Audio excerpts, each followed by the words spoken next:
सदर कुल हिंद मजलिस इत्तेहादुल मुस्लिमीन व रुकन पार्लिमान हैदराबाद बैरिस्टर असदुद्दीन अवैसी की जानिब से शहर में जारी लॉकडाउन के दौरान शहर के मुख्तलिफ इलाकों में गरीब और मुस्तहिक़ अवाम में खाने के पैकेट्स की तकसीम की जा रही है। सदर मजलिस की जानिब से जज्बे खिदमत खल्क और इंसानी हमदर्दी के तौर पर खाने की तकसीम की जा रही है।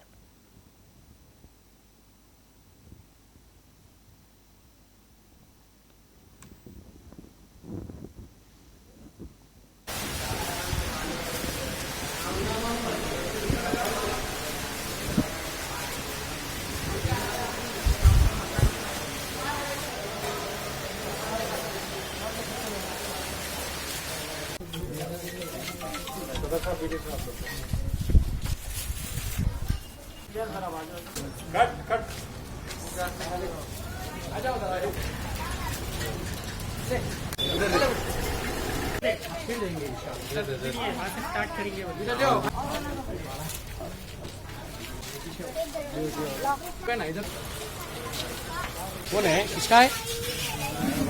हाँ?